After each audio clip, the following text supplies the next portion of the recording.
So, 5, 6, 7, go.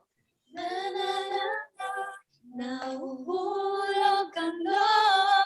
Di na na na na, natututo sa noon. Sa nakaraan, nalimutan lahat sa'yo. Pagdating sa'yo. Ba't bigla ka na? Dati ayaw sumasayaw na. Thank you, girls. Ang saya, ang sarap pakinggan ng OT8 together, na-complete. Speaking of together, Maloy, nakita kita sa may Tugatog, doon sa may performance yun ng Here With You when you were all together on stage with your Bloom. Naluluha ka, umiiyak ka. What was going through your mind?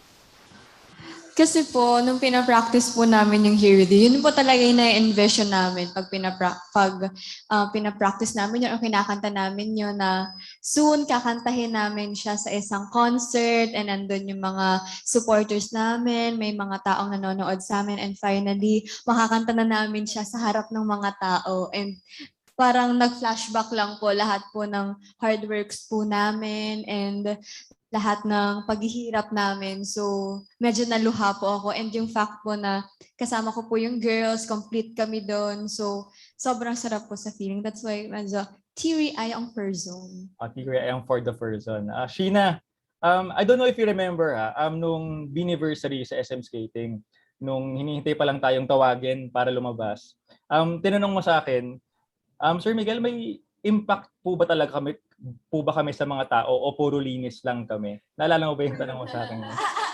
Basta yun, guys, si Sheena, tinanong niya ako, kung may impact ba sa madla ang Bini o baka na-appreciate lang sila dahil sa linis nila sa pagsasayaw o sa pagkanta.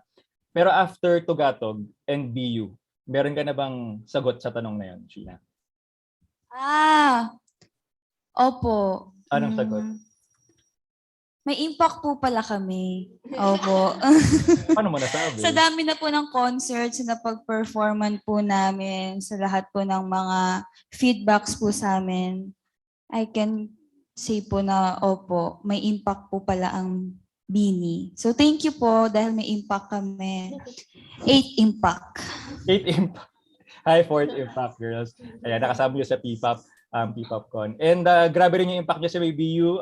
Kahit hindi P-pop fans karamihan doon dahil mga Rebel Loves yung mga yon, ramdam pa rin yung pagmamahal sa inyo. And you guys, 6 girls dedicated your performance of Lagi to Gwenny and Aya when you performed there. Napanood nyo ba, Gwen, Aya, yung dedication nila sa inyo? Opo. Napanood ko po. As in, before pa sila mag-start, abang ako sa performance po nila. Kasi na-curious din po ako sa reaction ng mga tao kasi di din nila alam na di pala kompleto. Which is sad. Yeah, actually po. And actually, before pa mag-start, nag-video call din kami ng girls. Tapos, onting chika lang and kinamusta nila kami. Pero ako po, may mga nakita din akong clips yung mga sa Blooms din galing. Doon lang po ako din nakikinood yung mga tinatag nila sa stories, sa Twitter. Napapanood ko po sila. And slay. Slay. Guys, ano naramdaman nyo na nung sinabi ni Mika na dedicated sa inyong dalawa, yung Lagi? Aya, go ahead. Sinabi ko din po, nung video call din po kami, sabi ko kay Jo, kung hindi mo kami i-shoutout, magtatampo ako. Ayun po, buti shout-out naman po. Buti shout-out. Tama yan. And in your absence, girls, kasi 6 lang kayo dun sa may BU concert. Jo, I understand last minute yung changes na yon na hindi kasama si Gwen at saka si Aya. And you sang Aya's part sa Lagi, tama ba? Yes po. Ano yung challenges nun of adjusting yung pyesa ninyo at the last minute na kabisado nyo yung mga ganun? Yun po, nakakaparaning po talaga. Actually, lahat po, si Nati Joves po, napansin po na parang kabado daw po kami nung tech rehearsals po kasi parang hindi daw po, girls, hindi kayo ngumingiti, anong meron sa inyo? So, nadadala po kami ng kaba po kasi a day before po nung concert, dun lang po kami nag-reblock. Tapos, hindi pa po yung whole day, nung gabi lang po talaga. Tapos wala pa po si Mika nung blocking na yon. Kaya, butas pa rin kahit yung reblock namin for 6 na, pero butas pa rin siya kasi 5 lang po kaming nakakapag-training po nun. Kinabukasan po, nag-run lang kami sa dressing room. Tapos lito-lito pa po talaga kami.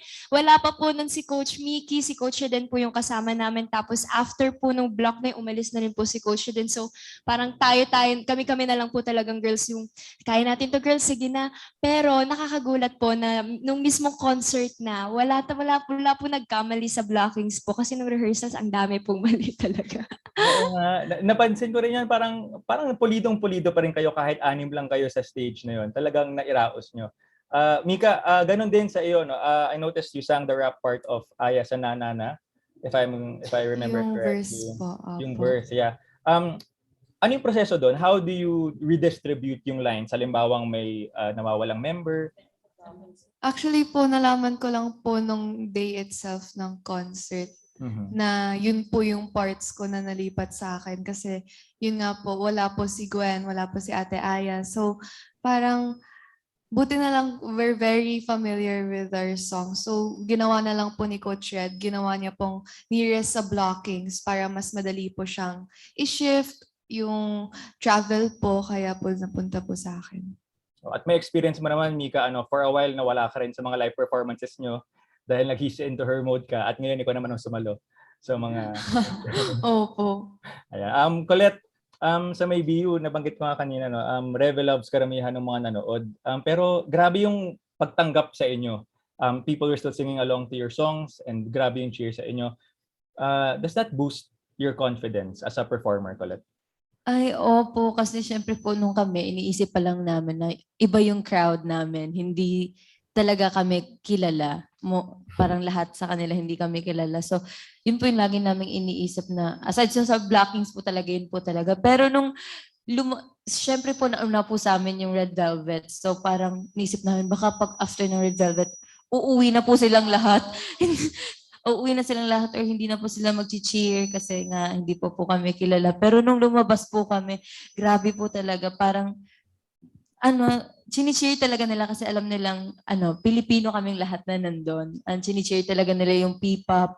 And ang saya po ng lahat po ng, kasi meron po kaming nakikita sa internet, sa Twitter na parang, anong mga kanta ng Bini, manonood ako ng Bio, gusto ko ma-familiarize yung mga songs nila. So ayun po, nung kinanta po namin yung mga songs namin, alam po nila. So, ang saya po.